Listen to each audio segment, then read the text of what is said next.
Thank you. Please be seated.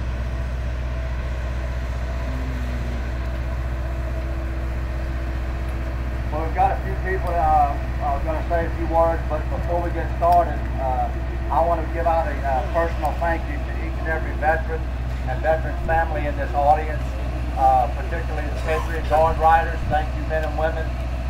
No doubt you guys have cleared the path for a lot of us younger veterans. And I say younger veterans, don't let this gray hair fool you. I'm still younger than most of you. But thank each and every one of you for your sacrifice in this nation as well.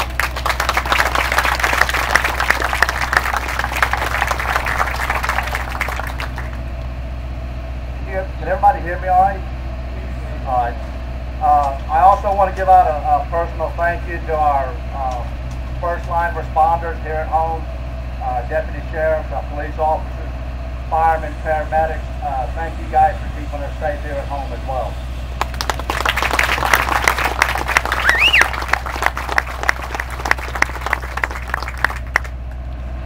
Well, here we are. We're at our Bill Brigade, and so you can better understand my passion for this program. In 2003, while at Walter Reed Hospital recuperating from my own injuries, I happened upon a young soldier that had lost both of his arms.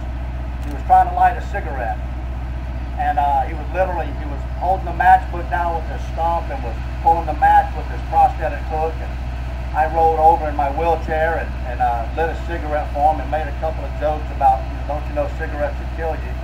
You know, we've both been blown up and we were worried about cigarettes killing us. And we got into a typical, hey, what happened to you? Here's what happened to me. And he was changing the tire on a Black Hawk helicopter. And they're split rims with a real high compressed gas. And at some point during the reassembly, it blew up and severed his arm. And when he told me that, I'm like, you are kidding me. I said, you know, and I could tell this guy was from north of the Mason-Dixon line. He didn't have an accent like I do. I said, you know, the same thing happened to a soldier in my hometown of Mobile, Alabama. A young soldier by the name of Paul Bush. Well, he turned white as a ghost and started crying. The two of them were changed at the same time. Now, this soldier I was talking to was a sergeant with the Massachusetts Air National Guard attached to a Black Hawk squadron in Mobile, Alabama. And there had probably been maybe 2,000, perhaps 3,000 of us wounded troops at Walter Reed at that time. So what were the odds of us even meeting? What were the odds? And I say things happen for reasons that nobody on this earth will ever understand. And so this soldier and I, we started palling around, and at some point he called me up and said, hey Larry, would you like to go to lunch? He said, some nut job from Massachusetts has invited me to lunch, wants to build Jen and I, his wife, wants to build Jen and I a house. Man, I don't know who this guy is, and I just feel better if you were there to make sure that, you know, I'm not getting the wool pulled over me. So we go to eat lunch, and our founder, John Gonzalez, thank God that he had the vision to recognize the need for this program, and more so that he had the intestinal fortitude to leave the comfort and security of his job to start a nonprofit organization. Pretty gutsy thing. So John offers to Sergeant Peter Damon to build him a new home. And Pete says, well, if you're doing this for me because I'm a wounded soldier from Massachusetts, so I'm not interested. I'm not the only one hurt. He said, you find a way to do it for everybody else, at least one other family. So he's not singled out. And he said, I'm on board with whatever you need. And here we are 7 years later, well over 100 homes, 100 veterans, and 100 communities that we've served.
women's club. I'm sure they had much to do with it.